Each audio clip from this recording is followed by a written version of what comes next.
Okay, it says we're live. Hi, everyone, and welcome.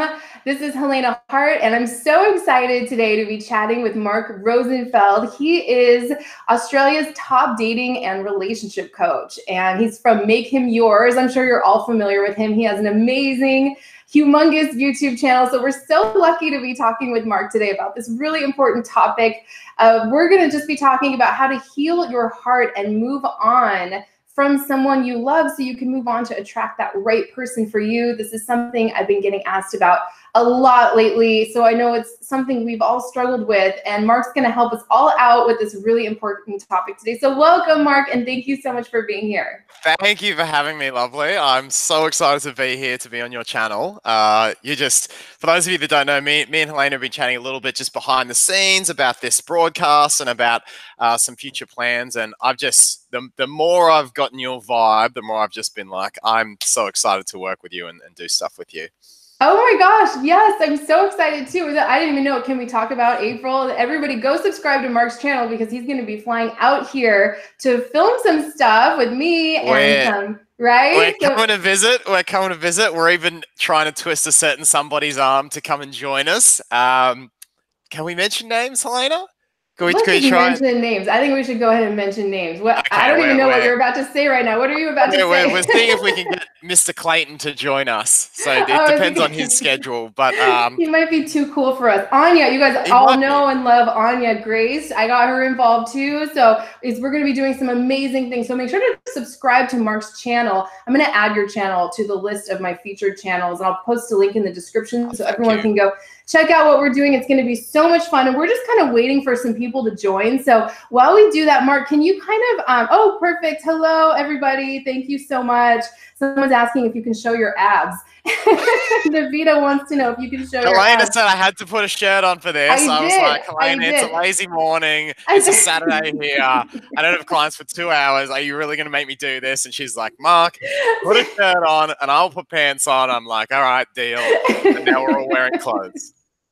I know. I said this is good. Oh, longtime viewer. Okay, so hi to everyone. Navita, Allison, Fatima. Anya's watching. Anya's actually watching from my bedroom right now. She was here. That doesn't sound weird at all. She was here. She was here recording videos all morning. So yes, thank you guys so much. If you have any questions for Mark and myself about this important topic, we would love to answer everybody's questions. So thank you guys so much for letting us know this is all working and you can hear us and see us okay. So all right, it looks like we have a good amount of people joining now. So let's jump right in, Mark.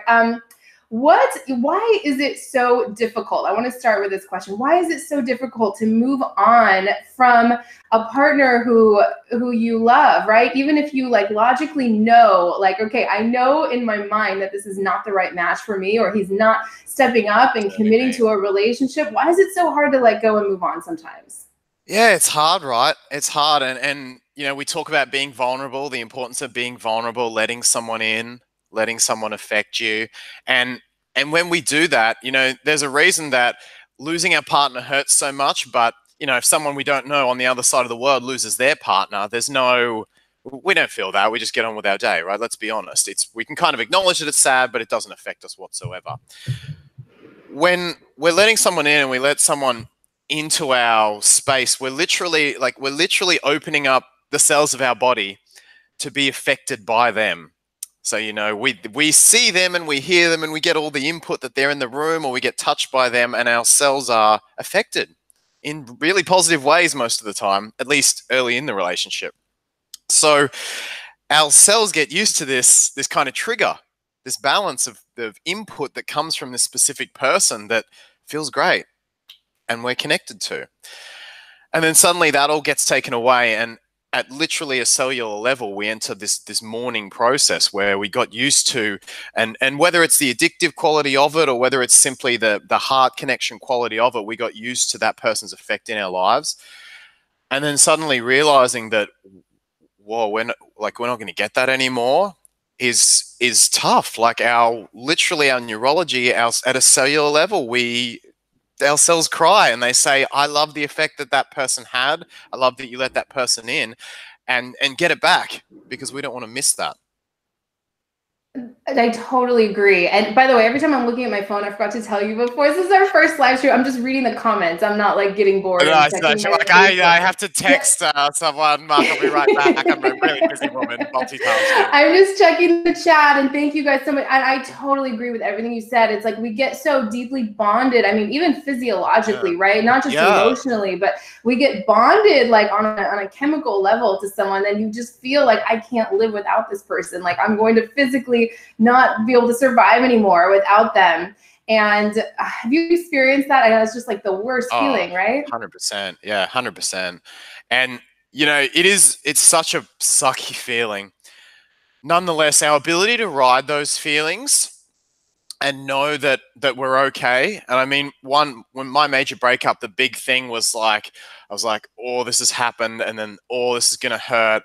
I'm gonna have to really ride some heavy feelings right now. And anytime I needed to go down to my room and cry, I just gave myself permission. And you've just gotta, sometimes you've just got to take that time to feel that. And either numbing it or distracting from it, at least in that very first period, I don't think is helpful. Yeah, you can't keep riding the feelings forever or you'd be a sad sack forever, and eventually you got to get out of bed again. But now that first little morning period, it's really good to just feel that and dive into it and know that even when you're feeling cruddy and even though it sucks, that you can survive those well, highs, but in this case lows, extremes of emotion. Because knowing you can survive that, that's what builds your resilience, and that's what makes it okay to love again. I totally agree. I love the way you explain everything. Isn't Mark so smart, you guys? I was just like Oh, blown. I am Helena. so, I'm always so blown away by how smart and You're how so lovely to insightful me. you are. Everyone is saying, oh my gosh, He's so Rafaela. lovely. She says, my two favorite dating coaches on one channel. I'm daydreaming. Ah, That makes me so thank you. happy. That's so beautiful. I have I clients that know. love Helena. They come Really? to me. We do sessions. They're like, Mark, Helena Hart did this. Mark, Helena. Like, I gotta spend more time with this That's person. amazing. No, I know when you first emailed me in January, I'm like, Mark Rosenfeld even knows who I am. That's so weird to me. That's crazy. Fox Creator, so glad to see you both doing a video together. This is so exciting. Lettuce Lover says this is my dream come true. Oh my gosh, Ah, you guys are that's good. making That's my so day. lovely. Navita says I feel bonded to Mark. Wow. Just Oh, allow the ladies to feel secure. Okay, what builds resilience? Oh, Mark's lips are distracting. I never noticed that. What builds resilience? So how can somebody be more resilient? I think she's asking when they're at that place where it's like they feel so bonded to someone, they know for sure that it's like time to move on, but they're not able to do that. Do you have any tips on how to do that? I'm sure we're going to get into that in the yeah. rest of this video, but anything right off the bat you have to say about that? It's funny because one of the big things that I coach is keeping it simple. And I say, well, what's the next? If we have this big goal and a client wants a huge thing in the future, what's the next little action step? What's the next thing? Just the next little action step someone can do. And so I spend a lot of time working with clients, creating little action plans and just moving forward to the next thing without getting too overwhelmed with the big picture. Like it's important we're moving forward. This is the one area where it's a bit counterintuitive, but I find that doing nothing is the best medicine. And it's very rare for me to recommend just do nothing, but this is the area where if I remember when I was going out and really just trying to bust my huge social anxiety, one of the big things was to, you get to the venue and then you might have, you might try to talk to someone and you'll be getting all these nerves and just the ability to sit with them and to sit. I don't use the word anxiety anymore, by the way. I use the word expansion, but just to sit with this expansion and just to sit with that challenge forces that resilience. So for example, if you just go into those tears or if you go into that emotion and you don't try to block it, you don't try to distract it, you don't try to message him to get another puff on the proverbial bonded cigarette, you just sit with it. Eventually that storm passes and you wake up the other end more resilient. You're like, oh, wow, I did handle that. I guess I can do that. Doing nothing, sitting with the pain, and you might have to do the thing at the start. Like, right, the guy's not respecting you, and you're like, I'm so bonded, I don't want to let him go. And then you finally do it, and you get this whole wave of pain. That's when the temptation is to act back.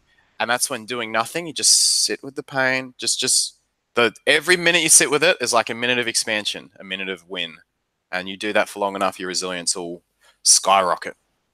I totally agree. I'm loving all your comments. You guys are so sweet, by the way. Oh my gosh, someone's asking, how do you deal with your anxiety? We can definitely talk about that. That is what you just said, Mark, was so in line with everything I talk about. You probably don't even know that, but like, I love that. it's like feeling your feelings, like sitting with those feelings, even the unpleasant ones, without acting out of them and doing something that's going to cause more damage, right, to the relationship, right? Exactly, because we think the whole thing is we want to get rid of the unpleasantness, right? We want to either text him or go to his place, or maybe like text another guy. We just want something to break the unpleasantness. If I can our brain convinces itself that I can get out of this pain with some kind of action. So if you just breathe, you just sit with it, suddenly you wake up an hour later or a day later and you're like, oh, I just breathed and sat with it and I'm okay. And it sucks. It's a sucky feeling. I know it Oh is, my but if God, you just do nothing totally. and just sit there, it's amazing what you can build in Oh my resilience. gosh. Like I personally found like if you can kind of like let yourself feel what you're feeling without stuffing it down, like have you guys, and let me know in the chat if this has ever happened. Have you ever just like been on the verge of tears all day long and when you finally just let yourself cry, it's like 10 minutes later you're over it and it's Feel done better. and you're like bored and Yeah. you're like on to something else. But the more you resist it and try to not feel it, the more it like persists and it's kind of like running your whole day, right? Yeah. And men are just as guilty, if not more guilty of this. It's important to point that out. And this is why for me, when I went through that breakup, I was just sort of saying, don't break up like the average man does. Break up like a woman does, or like a woman proverbially does. Like experience those emotions, let yourself cry, let yourself go through whatever. Because especially as men, I think we have an even greater fear of those emotional extremes.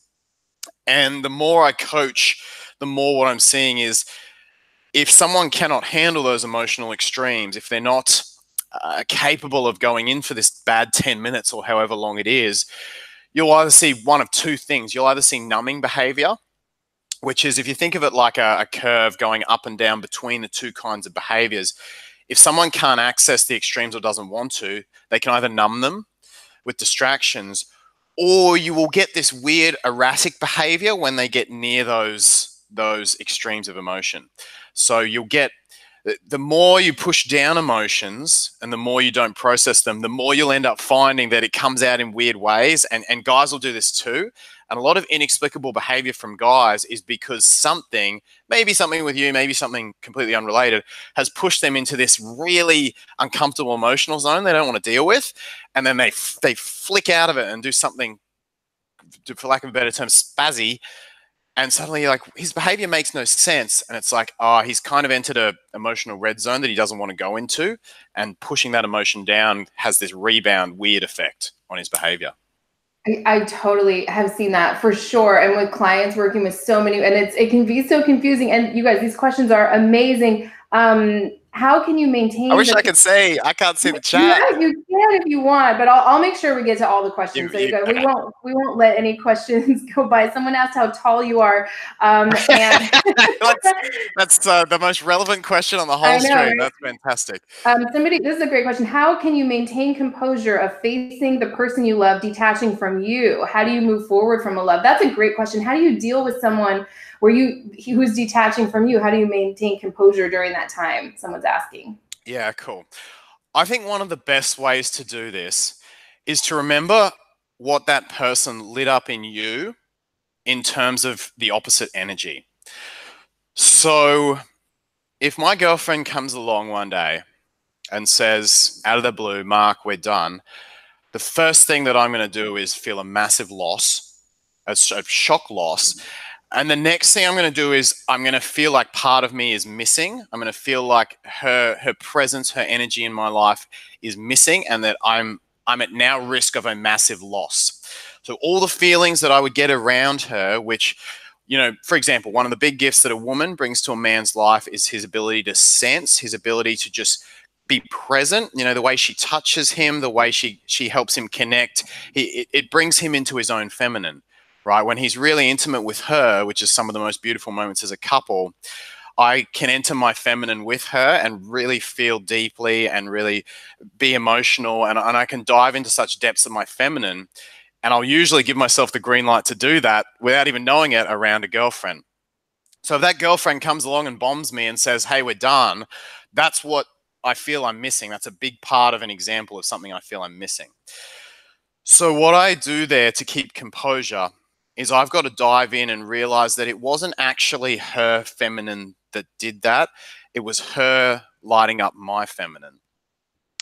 And I kind of imagine it almost like she has reached into my brain and like plugged it in and then stepped back. It's still my physiology. It's still my energy. And so if I want to feel like I'm whole and complete without her, if she's just dropped a bomb on me, I will spend a lot of time just connecting to my own feminine, just being central, just entering my own feminine space, just connecting with her and realizing that whatever my girlfriend lit up within me, I have that energy to do that inside myself. Like I do have that within me if I really want to access it, and my feminine is always there. Because the lack of balance we feel, particularly when, and even in gay relationships, there's polarity, right? So this applies to gay relationships too. When someone leaves, we feel off balance with our energies because that person lit up our opposite energy. And when you realize that actually everything they did was plugs in my own head, was my own energy, I have that within myself. That's when you realize, if this masculine has left my life, I will always have my own masculine here for me. And that will allow you to maintain your composure in the face of previously feeling off balance.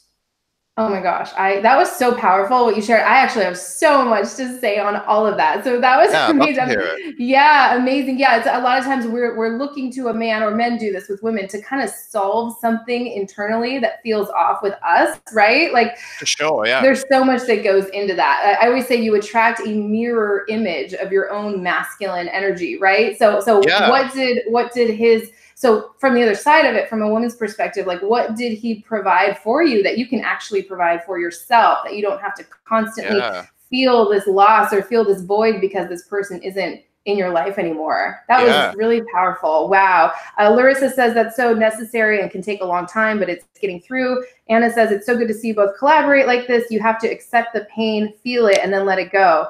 I love that. I love that. Let's see what else. Thank you, Anna. Yeah, love it. Yeah. Hello from Nashville. Helena, best guess ever. Are you going to do a retreat with Mark? Probably not. I've been trying to, if you guys, 100 likes, I will make Clayton and Helena come with me to the Philippines. And we'll lose one of them there and go on an adventure. I don't know if anyone really wants to see that. You guys, I don't know. I think who wants to see Mark and Helena adventure in the Philippines? Oh my gosh, I love it. How long do the emotional extremes last on average? Someone asked when you were talking about those highs and those lows. Great question. Yeah, it depends on it depends on how much they were lighting up within you, and it depends on the obsessive tendencies of what was happening. Let me give you an example. My first partner, when we broke up, we were fairly depolarized in that state, and we weren't lighting each other up the same way. So even though it was sad, it wasn't actually that big of a come down for either of us. We kind of depolarized into friends, and we both knew it was the right decision. But if you've watched the When a Dating Coach Gets Ghosted video, that particular woman lit up very different parts of me. And I realized after what was happening, but at the time it was just like, oh, she's amazing. And in fact, and this is something we're all guilty of, is back at high school, most of us want to be more popular at high school in some way. I can certainly remember being the kind of left out kid and not really feeling like I'm fitting in. And there's this, in the social structure of high school, we kind of see dating the really attractive person as kind of your golden ticket to popularity. So a lot of us, and maybe you can relate, Helena, a lot of us are like, we want the most popular person. Like, we just have this kind of high school fantasy, and most of the time nothing comes of it. But later in life, and you see this in people who get really obsessed with dating the most physically attractive person at the cost of everything else, is we want to fulfill this fantasy to make us feel like we are good enough or whatever. And I didn't realize this at the time, but looking back now, is that woman in the When a Dating Coach Gets Ghosted video was very close to that high school fantasy I had of kind of dating like the popular girl and being really cool, etc. And so she lit up a lot of parts that I'd never had or experienced before of my brain and of my energy. And that was a much bigger come down for me because I had a lot more to learn about.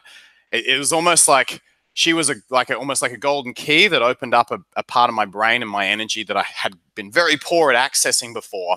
So when she left my life and the golden key was removed, it was a bigger come down and a much bigger job to open up that side of myself, as opposed to, say, my first partner, who I was with a lot longer, but we were no longer, or we'd had that effect already on each other and normalized it out. I think that makes so much sense. Does that make sense? Yeah. Totally. It depends on the obsessiveness, which depends how much they're opening you up and they're kind of exposing new parts of you.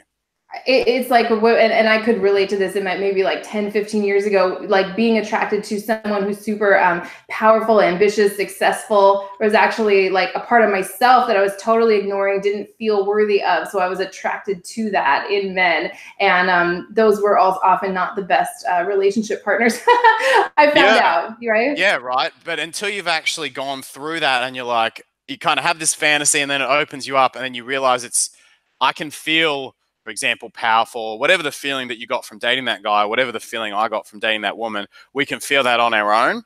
And the sooner we realize that within our own energies, the shorter the come down period. It's so true. It's like that emotional charge, that pull towards that person will start to fade and you can start to move on. That's what I've found, at least. Did you find that too?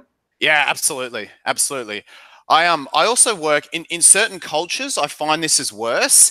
And particularly in cultures where, and unfortunately this is a bit of a patriarchal thing, but where the women are told, you shouldn't be happy until you've got your husband, your family, you shouldn't feel good about yourself. It's kind of like, don't go above a level 3 out of 10 happiness until you've got a husband and kids. And then you're allowed to be a level 10.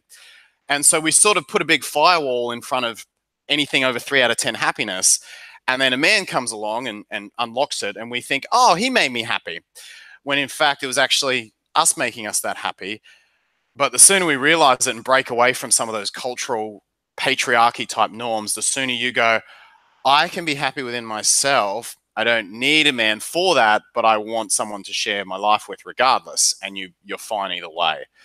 But I do find certain cultures working with different clients that can be even worse. Yeah, I'm so glad. Even here in the US, it's like there's still, even when it's like being independent is just so fantastic. There's still this thing with women, I think, tying their worth into like having a man that loves them, right? Yeah, definitely. Definitely. Yeah, amazing. Oh, Anya says, yeah, I think the level we hold space to experience our emotion directly calls in a masculine man who can handle those emotions as well. Amazing. Yes. Oh my gosh. Anya was here earlier today. I'm so excited to meet Anya. I can't wait for you to meet Anya. I'm so she's so brilliant. She was here all morning recording videos for a program on this very same topic. So Anya, let us know if you're even still watching in there. Let us know what you think about this. This is so great. Hi, Mark and Helena, all the way from South Africa. Dayana asks, how do you get your dignity back and move on when you did not handle your emotions well and you still have to see him every day? Ooh, great question. I get a lot of this with clients too, where they work with the guy and then they break up and they have to see him every day. Do you have anything to say on that? Yeah, nice. I think the first thing to understand is that we all do dumb shit, for lack of a better term. We all have done the things we're not proud of. We've all acted in ways that aren't perfect. So just getting into the self-forgiveness for it, just understanding that you're not perfect. Stop trying to be. You're going to make mistakes. Like, realize that you're not perfect and you're going to do silly stuff. Even me, like there's examples. So like socially speaking, for example, I'm generally pretty good with it now, but every now and then I'll have a day where I'm just like, wow, I have no social skills. I could have easily created a conversation there and then said I just stood there awkwardly. But you know what? I'm human, so I just don't care anymore because I've just accepted the fact I'm human and I'll stuff up. And you're human too. You're going to stuff up. You're going to do these things. So definitely understanding that and going, look, did the best I knew how at the time, learn from it, empowered from it now. Sweet. I'm going to go on and do better in the future. In terms of seeing him and dignity, I do think it's great if you can get the space. So if you can't do that, really the best thing you can do is just start from today. Just go, all right, how would I act with dignity around my ex today? And if it's been a little while, you'd probably say, look, I'm happy to interact with him. I'm happy to talk with him. I'm just not going to get personal with him. So you go, all right, from today, I'm just going to put up my boundaries. I'm going to have a good balance in the conversation. And then after that, if you fail, who cares? Tomorrow's a new day. Go again. It is hard. If you can get the space, get it. But if you can't, because you got kids or you work together or something, like even usually you can work spaces and things can change. So you should be able to manage that. But if you absolutely can't, just start a new day again today and go, how would I act today? And just work away at that. It's a great, it's a hard environment, but it's one of the best to test your boundaries is being stuck around an ex. So the most growth potential if you are stuck around him. Getting away is a little bit the easy route. So if you're forced to be around him, you've got an extra opportunity there to grow where others might not. Oh, that is so true. Wow, absolutely. Fitness Girl says, thanks, both of you. I've learned a lot from both of you. So true, Mark. Well said. Very powerful message. Thank you. Oh, thank you. Someone else says, you're gorgeous. Oh, wow.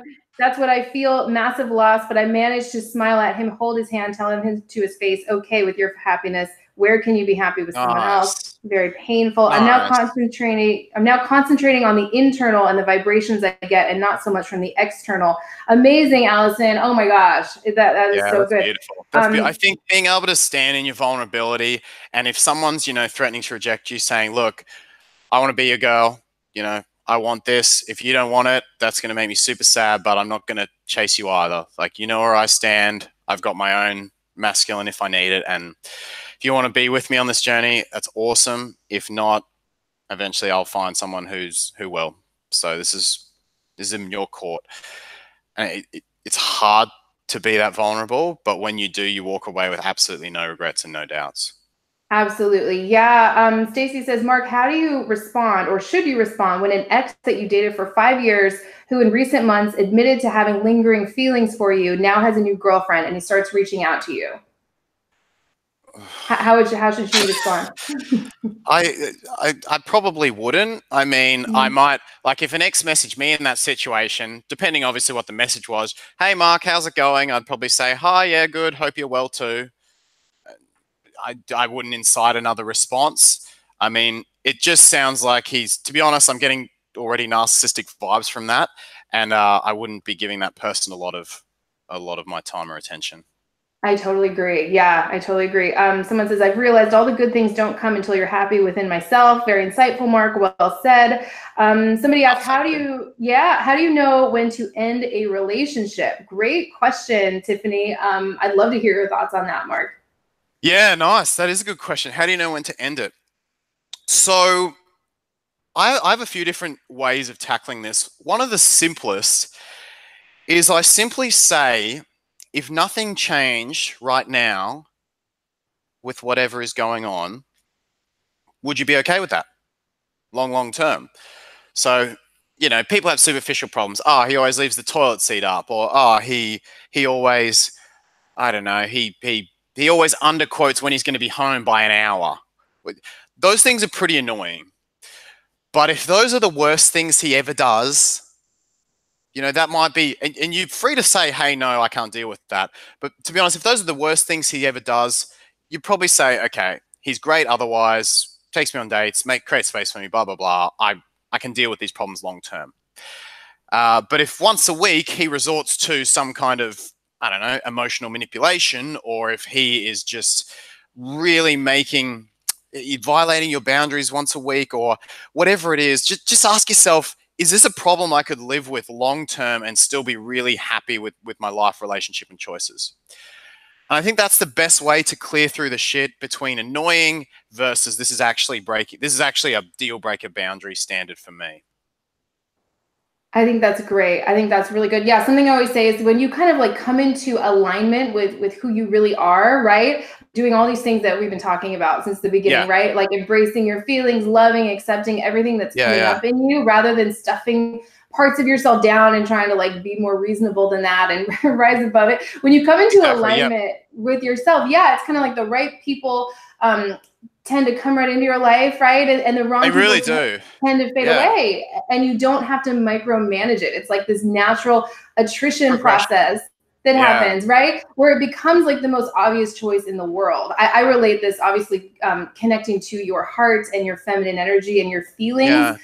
Right, rather than being up in your head trying to make some mental calculation about, should I break up with this guy? It can get really confusing, right? But when you lean back and you're in your feminine energy, the first thing that happens is like your perception gets unclouded. I don't know if that's a word.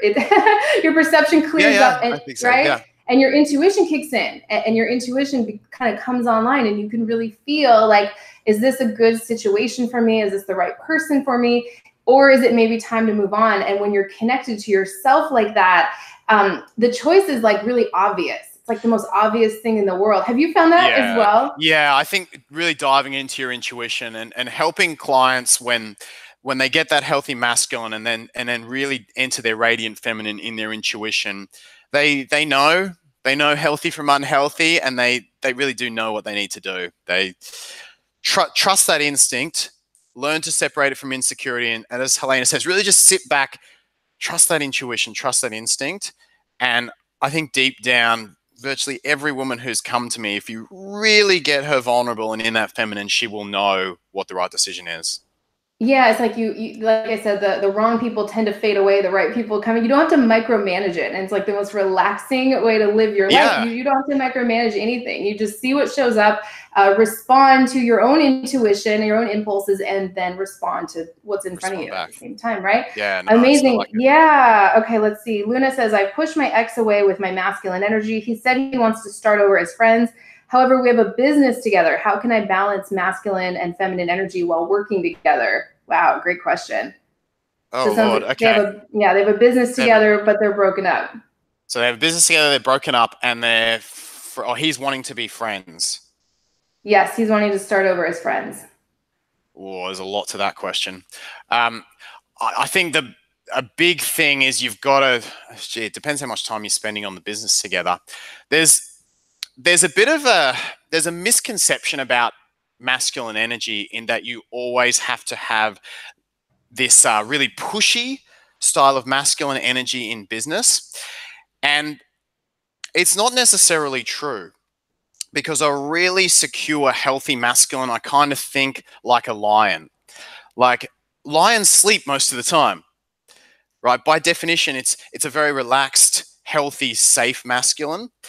And in corporates and in a lot of, you see this a lot in even doctors and attorneys who I have as clients, a lot of them are in the more immature version of the masculine. It's very pushy, it's very competitive, it's win-lose. It's kind of like the 20-something dude who's at Wall Street trying to prove himself by working 16 hours a day.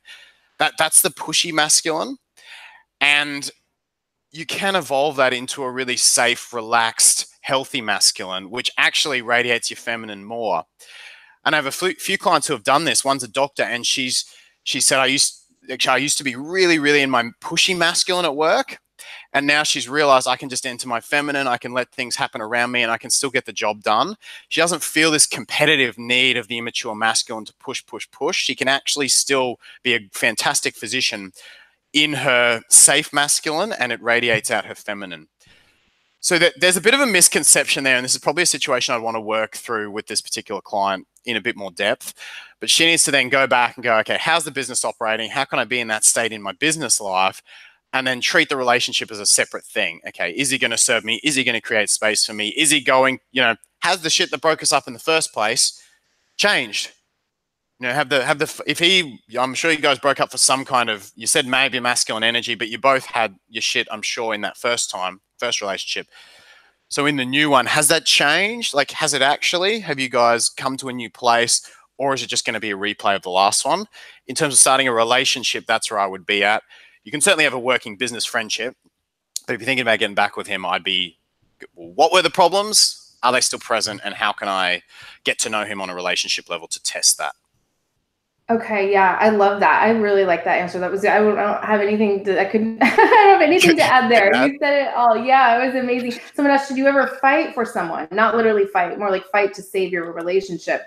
Probably need some more details on that if you feel comfortable. I think definitely more details on that one. It's like, of course, you be vulnerable, you push for someone, but at the same time, if they're not pushing back, you can only do so much until you're giving to someone who's not giving that back.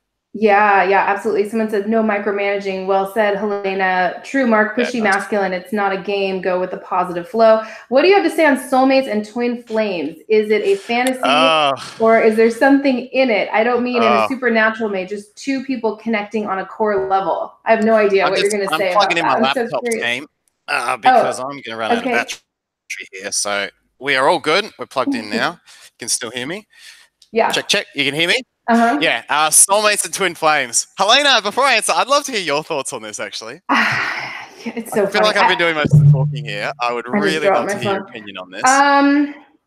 I don't think that people could just. I think there could be many potential like soulmates. Well, she's asking in terms of like just someone you connect with on a core level. I don't think that there's just one Mr. Right out there for anyone. I think you could be compatible with all kinds of different people, right?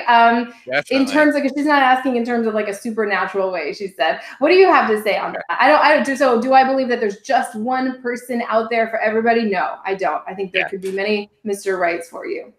I agree with that. I agree with that. And I don't like the term twin flame. I think because I've seen it used a lot to describe codependency. And I don't know if everyone who uses the word twin flame is describing the same thing when they describe it. And it sounds like this lovely commenter might be describing something a little bit different. But most people, when they use the term twin flame, and I have them actually explain what they're talking about, I just see this has codependency written all over it. So I have a little bit turned off by the term. I think we can definitely learn an alternate term for twin flames that I use is wound mates, which is we're kind of completing each other's wounds and we're kind of connecting over that. So it's not to say that you can't learn heaps from a twin flame or a wound mate and that they can't bring a huge amount of growth to your life. And could a wound mate or a twin flame turn into a soulmate? Potentially, yes, but I don't see it very often. Most of the time, to be honest, I see two codependent people getting way high on dopamine with each other, and then there's a huge come down and an angry breakup. That is the majority of it. Does a twin flame or a wound mate occasionally move to a soulmate? Yes, but there's a lot of work there. And when someone lights you up in that crazy, insane way, like me with the when dating coach gets ghosted videos I was explaining earlier, if someone's lighting me up at like this, like it's like they just injected me with dopamine or some other like crazy high drug. As a coach and even within myself, I'm going, why am I so high right now?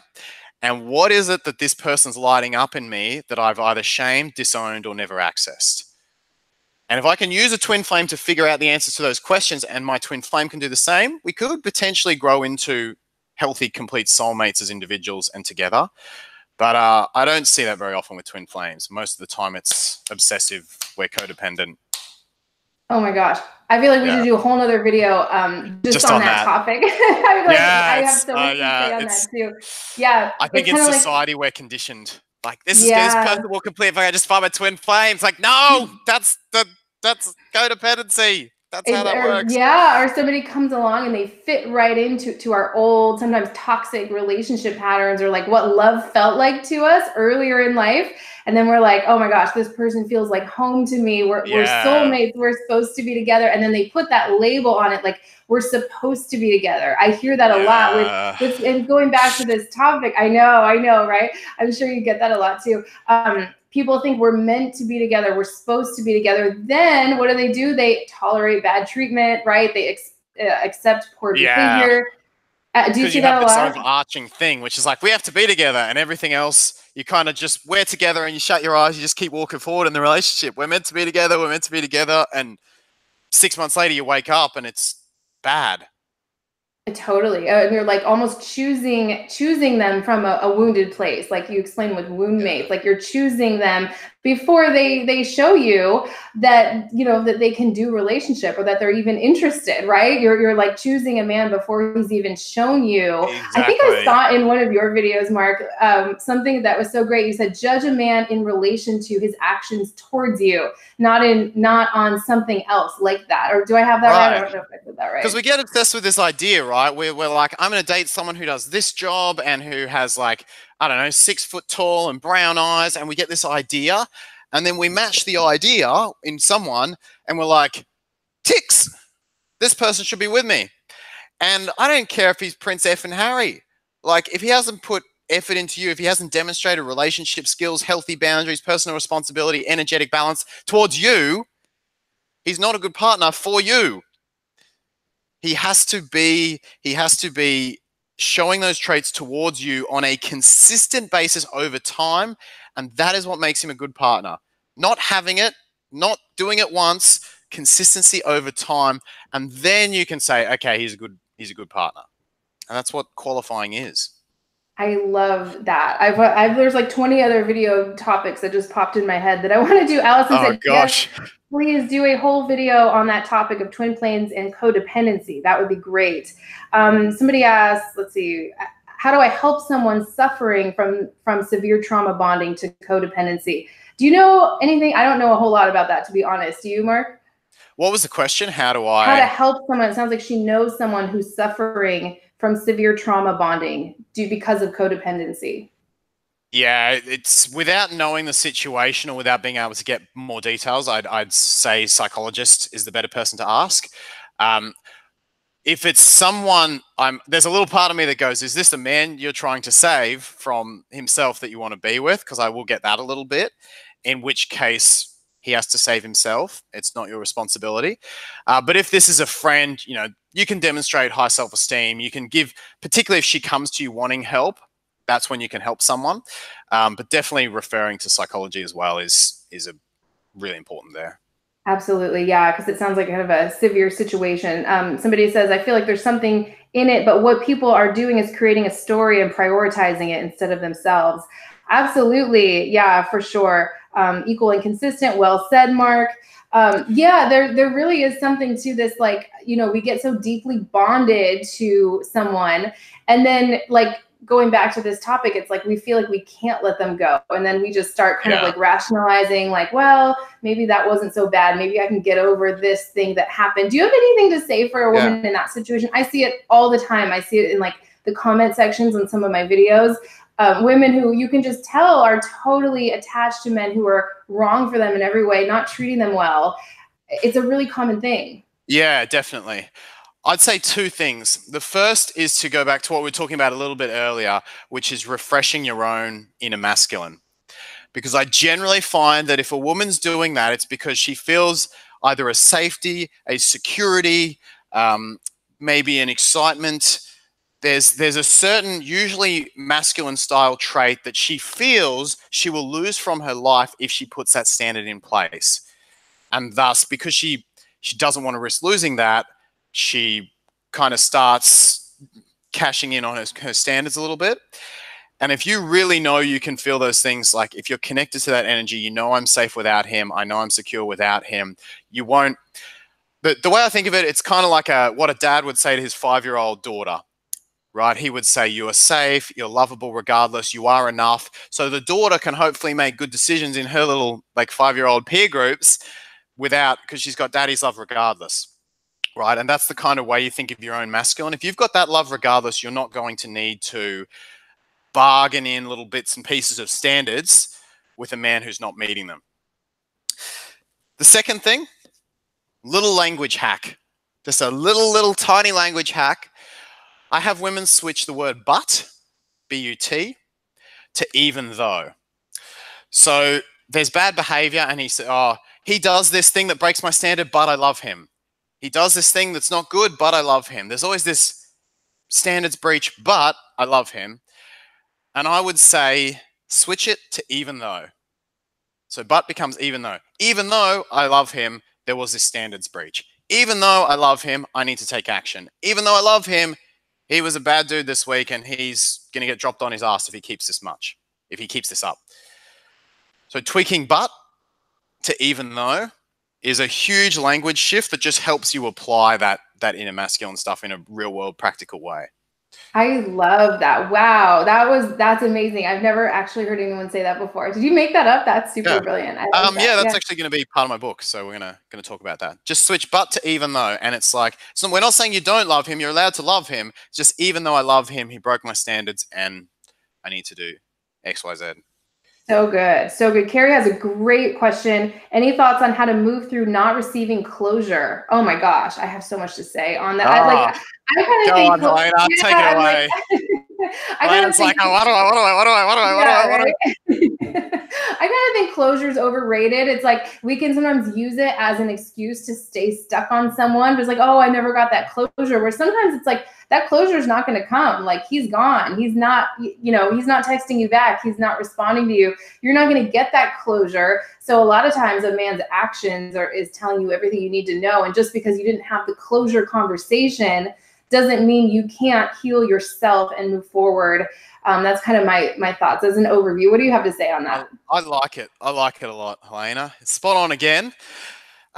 We get obsessed with verbal closure, and sometimes it's nice. Sometimes you can get it, but it's easy to become a verbal closure junkie, and a lot of times, and again, I refer back to that ghosting video that I talked about. Sometimes someone just isn't willing to offer verbal closure. And we all know actions speak louder than words. So you can become an action interpreter. It's like a translator, right? You can translate from French to English or whatever. Learn to translate from words to actions. Because sometimes you'll get the words, but in the situations where you don't, and where men just don't talk, which we all know men will do a good chunk of the time, you have to be able to translate actions back into his words. So if his actions are saying that I can't be with you, I can't put effort into you, it's the same as his words saying that. You won't always find out why. Sometimes he'll lie about it, even if he does do it verbally. So just don't rely on words. Sometimes you can get them, but I think learning to also translate actions will give you closure that is even more powerful that you can't necessarily always get verbally. So brilliant. I love that. Translate his actions into words. I always say even if a man's actions and words don't match up, go with his actions, right? The actions are the better communicators, right? So we get obsessed with hearing the words when in fact we have a much better means of communication that he cannot control. We're going to get it whether he likes it or not, which is his actions. Absolutely. Yeah. Because what we can do as women, of course, I've totally been there myself, is that there's all this evidence that he's not the right guy, that he's never going to step up and commit to a relationship. But we hang on to that one thing he said like 8 months ago. Like, well, but he said that one day he might see himself getting married or something. We hold on to these words when there's actions to the contrary. So that was really helpful for everyone, I'm sure. Yeah. Thank you for that. Let's see, Miss Clancy, do you mean womb mate or wound mate? I missed it. Oh, wound mate. Wound mate. W-O-U-N-D. Yeah, wound. Someone's asking, why didn't you fight for the woman who ghosted you? Why didn't you try to save that relationship? I don't know if you want to share more about that. Sure, because she wasn't fighting for me. And as Helena says, I have to filter in the people who want to fight for me, whether it's friendships, work relationships, love relationships. And I made my vulnerability very clear. So I wasn't, I said, hey, I want to talk to you. I want to see you. But her response, and I didn't get the words, but I had the actions. Her response was, nah, no thanks. Not really feeling this. So why would I want to filter that into my life? It sucks. It's kind of sad. It hurt. But I also have to filter in, as Helena says, I've got to passively create my reality and the people in my life. And even though she added value for the very short period, there's been a lot of women, or a couple of women, who have added far more value than her in terms of relationships and growth, who have clearly communicated with both words and actions that they did want to be in my life. So it makes no sense for me to chase someone who has communicated with her actions that she does not. So good. You know what I love about that is what you said. She didn't say it with her words. She didn't say, oh, I'm not interested anymore, but you translated her actions. Yeah. Amazing. Wow. Yeah. Allison says, if he's not fighting to do anything to keep you, why are you fighting to stay? If it's right, it will flow naturally. Yeah, absolutely. I totally agree. Nice. Yeah. Do you guys have any more questions or anything? I think we might have gotten to. And somebody asked, what's the best video on your channel on how to get a guy to take charge? Do you have any like off the top of your head? Yeah, we just, a few weeks ago, we put a video on how to help a guy be masculine and feel masculine. So have a look. It's 2-3 weeks old. You should be able to just type how to help a guy be masculine and it'll be near the top of the search. It's so great. This is so great. So this is, gosh, it's been almost an hour. This just like flew by. By the way, would you guys like me to bring Mark back on? Should I visit Helena, drag Clayton in, and then one of us get lost in the Philippines? If you think that video should happen, leave a comment. I was like, I don't know either me or Clayton will be the one that gets lost. The I hang don't over know if I dating believe coach it. I style. would definitely need to be talked into that one. I feel like Helena's slightly apprehensive, but I think we can turn her and get everyone to the Philippines.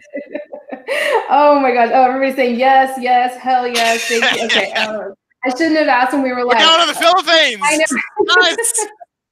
My real question was, we bring Mark back? Because we had another great idea on a video for like sneaky ways that men can try to like get around your boundaries. Is that of interest to anybody? Because I thought that was an amazing idea.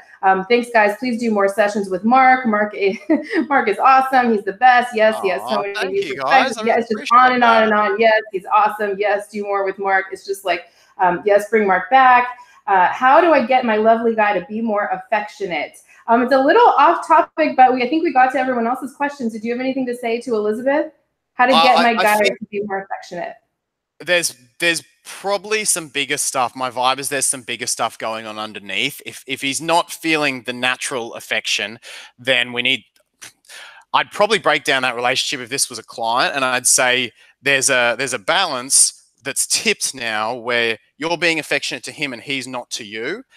And more often than not in these scenarios, I find of the three pillars, so you've got you, you've got him, and you've got the relationship, the pillars of the relationship and him have gotten taller and your pillar's gotten shorter. Now, I'm completely guessing here because I literally don't know your situation whatsoever, but a lot of clients I coach who ask that question, for example, a client recently, oh, how do I get him to pay me attention while he's playing all his video games? So she's kind of sitting on the couch, not doing anything with herself while he's playing video games, and she's putting all the focus on him and he's not putting much on her. And the answer was for her to take a little bit of space to empower herself and get him to miss her a bit and want to come back for the vibrant woman that he fell in love with at the beginning. Because she kind of sacrificed a lot of herself for the relationship, and too much, in fact, and she had to get that back. So without knowing anything whatsoever about your situation, I would say do something that's really cool and attractive that allows him to come to you and rebalance the three pillars of your relationship. It's so great. I just like the way you explain things I really like it. It's really good. Yeah. Hey, I really appreciate that. Thank you. Yeah, everyone says yes. Dealing with a guy trying to get around my boundaries. Someone said that would be a great topic. The boundaries. Okay, we can bring. Maybe would you want to come back and do that one? Yeah, for sure. I feel like we have to get Mark back before he becomes this like major celebrity and forgets about all of us. Don't be silly. Don't be silly. I'll always be back here. You'll have to fly over to Australia as well. I was convincing Helena yesterday, well, a couple of days ago. It's one flight. It's one pain in the butt flight, but it's one flight. This is what, like 17, 18-hour flight? It's probably, a decent flight, yeah. Look, we're not arguing that. There's a bit of jet lag. I've never been to Australia. All the places I've been all around the world, I've never been to Australia. It's kind of crazy. I know. Look, I don't know if you guys can see. Let's see. Oh, no, it's probably washed out in the background there. Our beautiful city. Yes, visit Australia. We love it here. Can I bring Anya with me? You can definitely bring Anya with you. I'd love to meet Anya. Okay, I would love that. That would be so good. Yes, great. Everyone is like, yes, let's do the boundaries. I hope we can do this again because this was so much fun. Someone else had one more amazing question. I think maybe we can close out with that. Dayana says, practical steps to heal your heart. Do you have any like last tips or very practical ways that somebody can take steps to do this, heal from heartbreak and let go and move on from a man who's not right for her? Yeah. I like the 2-column exercise, which is you literally practical exercise, just write out everything you like about him. Sounds counterintuitive. And then balance it with a list of everything that didn't serve you. And the temptation will be to put 10 things in the great list and 1 thing in the bad list. But your challenge is to make the lists the same size. And then what I would do if you really want to reinforce it is take the lists of things that didn't work and project them out. So project them out 5 years or 10 years in the future and say, okay, let's say, he was really affectionate a lot of the time was a good thing, but a bad thing was he gaslighted me, for example. And you say, okay, what does gaslighting look like in 5 years? Like, how does that affect my self-esteem? How does that affect how much money I've made? How does that affect the friends in my life if I've been gaslighted for 5 straight years? And when you see all the consequences, because our brains get so stuck in short-term thinking, which is like, you're about to lose love and affection, so you should chase him more. And it just has no thought for 5 years' time of how all those toxicities will snowball into this giant black flag of terribleness. that when you actually take even one of those toxicities, which I'm sure you're breaking up with him for good reasons, take even just one of them, project it out, look at how much it'll ruin your friendship circles, your mind, your money, your future relationships, your family life. Using gaslighting as an example, those things over a long period, good things compound that way, and bad things compound in a very dark way. So if you want to let go of someone, just practically project out those negatives, get the two lists, same length, and then pick the negatives that really made you say, this isn't going to work. Or even if he said this isn't going to work, okay, this guy wasn't willing to put effort into me to make it work. Cool, project that out 10 years. It's all bad. It's all bad, bad, bad, and that will help. That's a practical exercise you can do to let go. Amazing. Like that was perfect. That was probably, no, that was the last one. Then 2 more questions came through that were really relevant. Is it okay if we do these last 2? We can take another one. This one was related to what you just said. My boyfriend broke up after 3 months because he thinks my expectations are too high. I couldn't make him understand my point of view. Any suggestions? He thinks my expectations are too high. I don't know what broke you guys up. It could be that your standards were perfectly reasonable and that you had a very good breakup, as it were, like a good reason to break up. Or it could be you're being completely dependent on him for your emotions, your feelings, and that was how he communicated it back, like, stop leaning on me so much. So without knowing your situation, I can't actually say if that's where that's at. Okay, yeah, it's a good point. Last question from Didi. When to start dating again after heartbreak? Great question. Actually, it's a good one to end on. What do you think? Do you think that I'm so curious to hear like your thoughts on this. Does someone need to be totally 100% healed and over the last guy before they go out and start dating again? No, you don't. I agree. Because you get stuck there and you think, oh, there's almost this weird guilt thing that happens where it's like, oh, I'm going on this date with a stranger, but now I'm feeling guilty because I still feel a little bit for my ex, and the stranger is the one copping it. When that's just not true at all. If the stranger is making assumptions, that's the stranger's issue. You're always going to have ex relapses. You're always going to have even a day, a year later where you're like, feel lonely. You're like, I miss him. I miss the good times. And yeah, that's all normal. You're still going to have that. Moving on, literally the idea of moving on, part of that is the physical action of moving on. So no, you're not going to be totally over someone. I think the biggest check-in that you can do is, am I doing this to distract or numb? Or am I doing this to build myself back up again? Because if you're doing it to distract or numb, it's probably a little bit early. But if you're still missing him, but you're like, nah, I got to build myself back up again, your friends will be the best guide of this. If your friends are saying, oh, it's a bit early, usually they're outside the situation, so they're pretty spot on. If it's been a couple of months and your friend's like, you got to get back out there, they're probably right.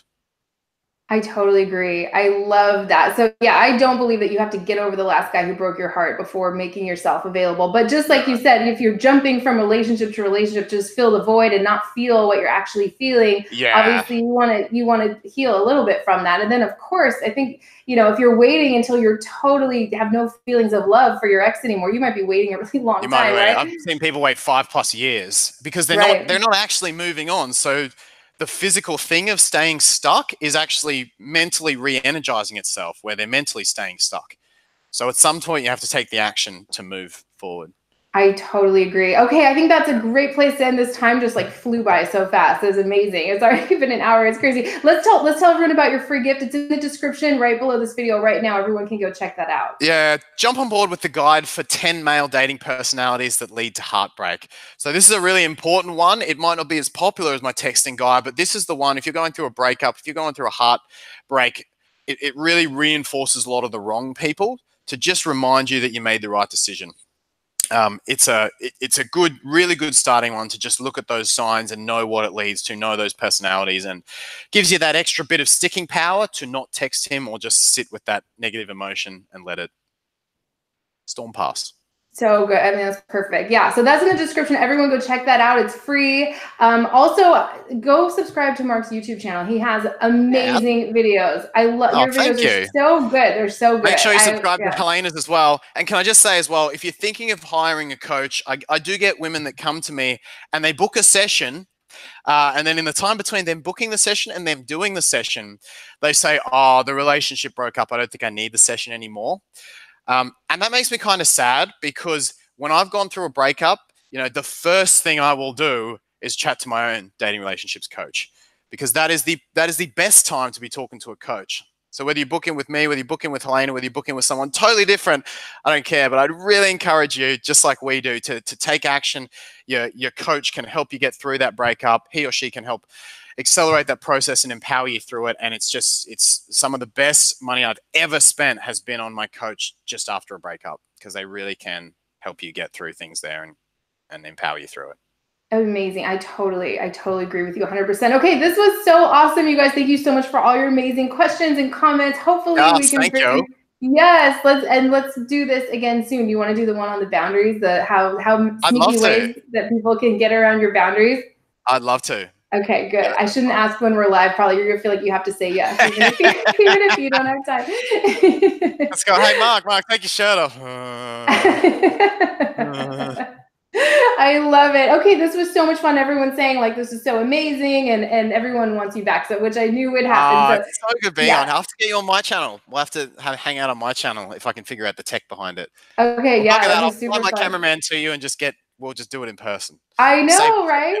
I know, in a couple of weeks. I'm so excited. Okay, so this was phenomenal. Thank you so much again. Thanks for tuning in, everybody, and we will see you soon. Thanks, guys. Thanks so much for tuning in.